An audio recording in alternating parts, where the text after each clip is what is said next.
Revision everything में एक बार फिर से आप लोगों का बहुत बहुत स्वागत है। तो कैसे हैं आप लोग? आई होप आप सब बहुत ही अच्छे होंगे। देखिए, आज का जो हमारा टॉपिक है वो है हड़प्पा सभ्यता। इसके पहले भी हम लोगों ने हड़प्पा सभ्यता के बारे में बहुत सारी चीजें देख ली हैं। आई होप कि आपको वो भी अच्छी लगेंगी। प्लीज आप लोग वो भी देख लीजिएगा। तो चलिए शुरू करते हैं। देखिए, हड़प्पा सभ्यता को आदि ऐतिहासिक काल में रखा गया है क्योंकि यहाँ पर मानव द्वारा लिखित साक्ष्य मिले हैं, किंतु उनको पढ़ा नहीं जा सका है। देखिए, जो इतिहास है इसको 3 भागों में बांटा गया है। पहला है प्राग ऐतिहासिक काल, जिसमें कोई भी लिखित साक्ष्य नहीं मिले हैं। दूसरा है आद्य ऐतिहासिक काल, जिसमें लिखित साक्ष्य तो मिले हैं लेकिन उनको पढ़ा नहीं जा सका है। और तीसरा है ऐतिहासिक काल, जिसमें लिखित साक्ष्य भी मिले हैं और उनको पढ़ा भी जा सका है, जैसे कि हमारा वैदिक सभ्यता है। और जो हमारा हड़प्पा सभ्यता है इसको आद्य ऐतिहासिक काल में रखा गया है क्योंकि यहाँ पे लिखित साक्ष्य तो मिले हैं लेकिन उनको पढ़ा नहीं जा सका है। तो चलिए देखते हैं हड़प्पा सभ्यता के बारे में। यह सभ्यता सिंधु नदी के तट पर मिली है, इसलिए इसको सिंधु सभ्यता कहते हैं। देखिए, अगर कोई भी सभ्यता है किसी नदी के किनारे मिलती है तो उसको ज्यादातर उसी नदी के नाम पर ही उसका नामकरण कर दिया जाता है। जैसे नील नदी की सभ्यता मिस्र की सभ्यता को कहते हैं, है ना। और दजला फरात जो कि फारस की सभ्यता थी उसको दजला फरात की सभ्यता कहते हैं, इसीलिए इसको सिंधु सभ्यता भी कहते हैं। रेडियो कार्बन 14 विश्लेषण पद्धति के द्वारा सिंधु सभ्यता का सर्वमान्य तिथि 2350 ईसा पूर्व से 1750 ईसा पूर्व माना गया है। देखिए, जो रेडियो कार्बन C14 है इसको ये एक विधि है, ये एक पद्धति है जिससे जीवाश्मों से उनकी आयु का पता लगाया जाता है। और इस पद्धति के द्वारा सर्वमान्य तिथि जो हड़प्पा सभ्यता की है वो 2350 ईसा पूर्व से 1750 ईसा पूर्व है।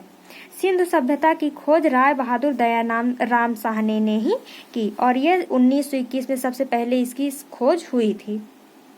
इस समय कांसे की खोज हुई थी, इसलिए इसे कांस्ययुगीन सभ्यता कहते हैं। यानी कि देखिए, इसको सिंधु सभ्यता क्यों कहते हैं? क्योंकि ये सिंधु नदी के किनारे मिली हुई थी।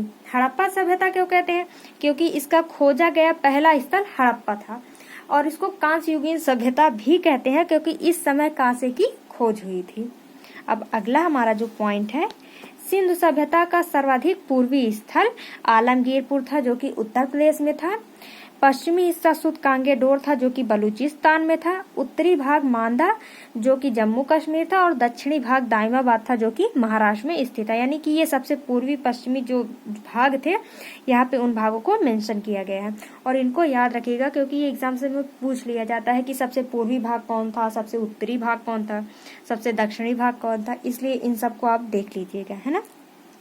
अब अगला पॉइंट है हमारा, सिंधु सभ्यता नगरीय सभ्यता थी। इसके प्रमुख नगर मोहनजोदड़ो, हड़प्पा, धौलावीरा, राखीगढ़ी और कालीबंगा थे। देखिए, जो सिंधु सभ्यता है ये नगरीय सभ्यता थी। यहाँ की नालियां ढकी हुई थी, सब कुछ एकदम सुव्यवस्थित तरीके से था, जैसा कि आजकल हमारे शहरों में होता था।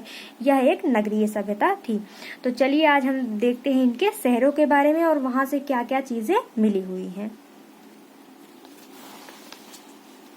जो हमारा पहला है वो है हड़प्पा। इसकी खुदाई 1921 में दयाराम साहनी ने की। यह रावी नदी के तट पर पाकिस्तान के माउंट गोमरी जिले में स्थित था। यानी कि सबसे पहले तो हड़प्पा ही खोजा गया है, इसलिए हम सबसे पहले हड़प्पा को ही देख लेते हैं। अब हड़प्पा से जो मिली हुई वस्तुएं हैं वो है कुम्हार का चाक, श्रमिक आवास, अन्नागार, मातृ देवी की मूर्ति, लकड़ी की ओखली, लकड़ी का ताबूत, हाथी का कपाल, स्वास्तिक चिन्ह, RS-37 कब्रिस्तान। यानी देखिए कि हड़प्पा सभ्यता से कब्रिस्तान मिले हैं लेकिन जो सबसे बड़ा कब्रिस्तान वो RS-37 ही था। अब दूसरा शहर है हमारा मोहनजोदड़ो। मोहनजोदड़ो की खुदाई 1922 ईस्वी में राखलदास बनर्जी ने की। यह लरकाना जिला पाकिस्तान में है। यह सिंधु नदी पर स्थित है। मोहनजोदड़ो का अर्थ होता है मृतकों का टीला। यह सिंधु सभ्यता का सबसे बड़ा शहर था। यानी कि इसमें इम्पोर्टेंट पॉइंट्स क्या है, इसकी खुदाई किसने की, इसकी खुदाई कब हुई, यह कहाँ स्थित है, और सबसे ज्यादा इम्पोर्टेंट है कि सिंधु सभ्यता का सबसे बड़ा शहर कौन सा था, तो वो है हमारा मोहनजोदड़ो। इसको याद रखिएगा कि सबसे बड़ा शहर कौन था, वो मोहनजोदड़ो था।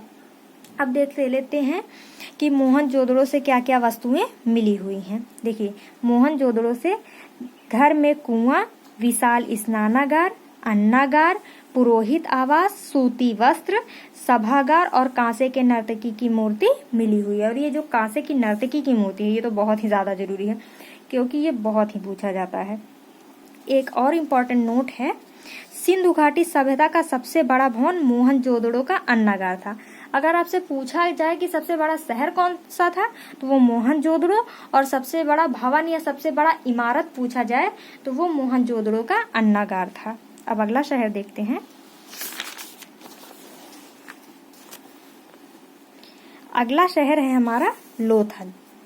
इसकी खुदाई 1957 से 58 ईसा पूर्व में एस.आर. राव ने की थी। जो एस.आर. राव हैं, इनका पूरा नाम शिकारीपुरा रंगनाथ राव है। अगर आपसे कहीं एस.आर. राव कह दिया जाए या फिर शिकारीपुरा रंगनाथ राव कह दिया जाए तो आप कंफ्यूज मत होइएगा।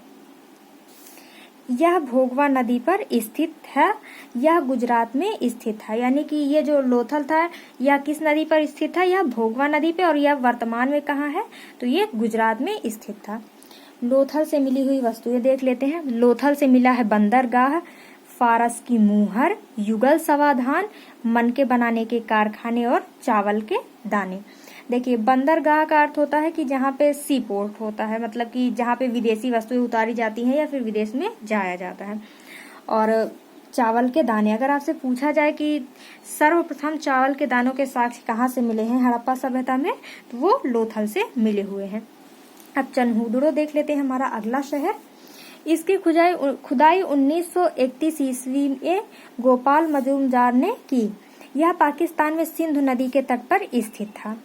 और इसके बारे में एक इम्पॉर्टेंट पॉइंट है, यह एकमात्र शहर था जो दुर्ग रहित था, यानी कि इसके अलावा जितने भी शहर थे वहां पर दुर्ग मिले हैं, लेकिन जो चन्हूदड़ो था इसमें मतलब दुर्ग नहीं मिले हैं। और चन्हूदड़ो से मिली हुई वस्तुएं देख लेते हैं। यहाँ से अलंकृत ईंट, गुड़िया, मनका, बिल्ली एवं कुत्ते के पैर के निशान मिले हुए हैं। अब अगला हमारा शहर है रोपड़।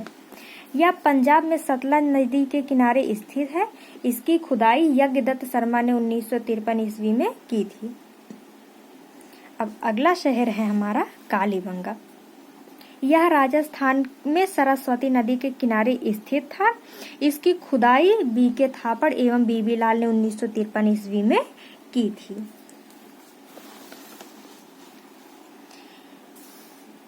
कालीबंगा से काली मिट्टी की चूड़ियां, जुता हुआ खेत एवं हवन कुंड मिला हुआ है। तो ये जो काली मिट्टी की चूड़ियां हैं ये भी बहुत ही ज्यादा जरूरी है, क्योंकि ये भी पूछ लिया जाता है कि काली मिट्टी की चूड़ियां कहाँ से मिली हैं, तो वो कालीबंगा से मिले हैं। इसको याद रखना बहुत ही सरल है, क्योंकि कालीबंगा और काली चूड़ियां है ना। अब अगला शहर है हमारा बनवाली। इसकी खुदाई रविंद्रनाथ सिंह बिष्ट ने की 1974 में की थी। यह रंगोई नदी के किनारे हरियाणा में स्थित था। यहाँ से टेढ़ी मेढ़ी सड़कें मिली हैं। ये इम्पोर्टेंट इसलिए है क्योंकि जो भी सड़कें मिली हैं, हड़प्पा सभ्यता शहरी होने के कारण हर जगह सब अच्छे से मिला हुआ है, लेकिन जो बनवाली था यहीं से केवल टेढ़ी मेढ़ी सड़कें मिली हुई हैं, बाकी हर जगह से एकदम अच्छी सड़कें मिली हुई हैं। उसके बाद अगला है रंगपुर। इसकी खुदाई रंगनाथ राव ने 1954 ईस्वी में की। यह गुजरात के काठियावाड़ जिले में स्थित था। यहाँ से धान की भूसी मिली हुई है। देखिए, जो धान था यानी कि जो चावल था वो तो लोथल से मिला हुआ है, लेकिन अगर पूछा जाए कि धान की भूसी कहाँ से मिली हुई है, वो रंगपुर से मिला है। धान की भूसी अगर आप ना समझ पाए तो ये समझिए, जो धान होता है उसके ऊपर का जो हिस्सा होता है यानी कि जो कवर होता है वो धान की भूसी कहलाती है। अब देख लेते हैं सिंधु सभ्यता की क्या क्या विशेषताएं थी। यह शहरी या नगरीय सभ्यता थी। नालियां ढकी हुई, सड़कों पर परस्पर समकोण पर काटती हुई नालियां थी। समाज मात्र सत्तात्मक था।